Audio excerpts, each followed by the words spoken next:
Todd McShay just had a tweet. I heard very strongly that there are important people in the building who believe in Saquon Barkley and being a physical run-first team. Barkley can be the face of the team for the next 10 years. It feels inevitable Saquon Barkley is going to be a New York Giant.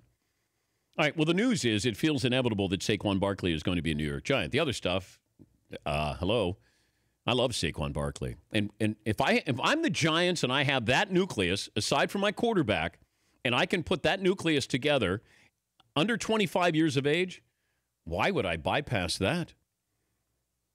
And you're bringing back Eli, and I'm comfortable with Eli for at least another year, maybe 2 more years. I'm comfortable with that. I got a new left tackle. I got my wide receivers. They're healthy.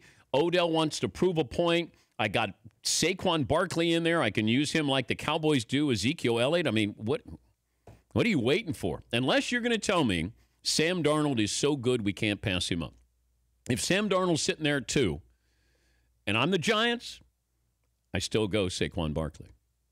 Although I heard this yesterday from my friend who's an NFL scout. He said Geis from LSU, he really likes Darius Geis as the if you want a bargain running back without going all the way up top for Saquon Barkley, really likes Geis.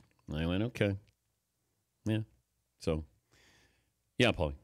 Do you think a lot of teams look at it that way, that it's hard to take a running back in the top 5 because, well, like Kerryon Johnson from Auburn to me seems like an awesome player. But they shouldn't be afraid to take a running back if you look at the teams that have benefited greatly from a running back.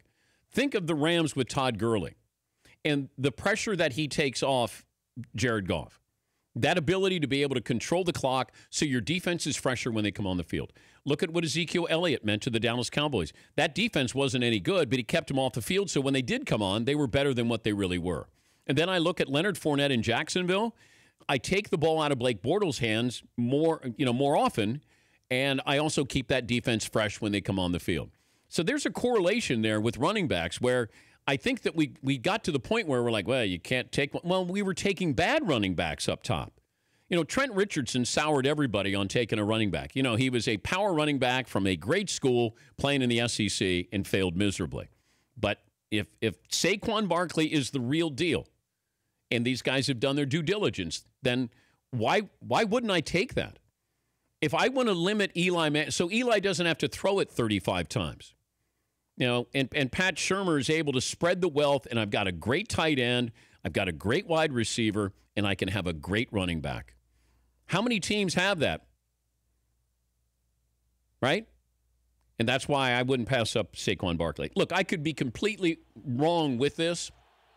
In 5 years, we could look back and say, why did they take him?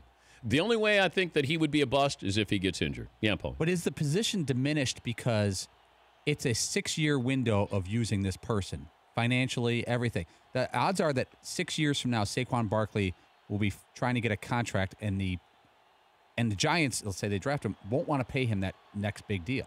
Here is the problem that you find with teams, and I got into this discussion yesterday, and that is everybody wants to get their quarterback up top, get a great quarterback, and now you have a 5-year window where I got a quarterback who doesn't cost me anything, and I can spend the money on the rest of the team. Because when the 5 years are up, then you're going to pay $100 million. And who knows in 5 years what you're going to be paying your quarterback.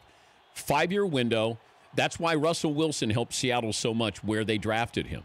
If you're able to get, a quarterback who is going to be able to play right away or in his second year, I got a window to spread that money around. And that's why teams are looking at drafting quarterbacks up there. Yes, Eden. I'm not sure why a 5 or 6 year window isn't valuable.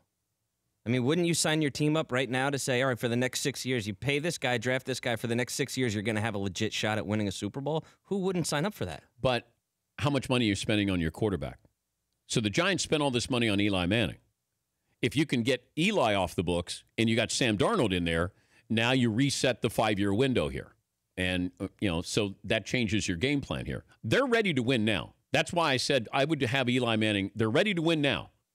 But drafting a running back's different than drafting a quarterback with what you're going to have to pay him. Yes, but in 3 years, there's going to be another guy this guy's Sam Darnold of this year. He would be drafted higher than Sam Darnold would this year. I know. You know how everybody says all that stuff. It's not like there's going to be a quarterback drought in the next couple of years. No, we get stupid over quarterbacks. We spend so much time with quarterbacks because everybody's trying to find their quarterback. Got to have your quarterback. I understand that. You're not going to win a Super Bowl. You're not going to be highly competitive without your franchise quarterback. I understand that.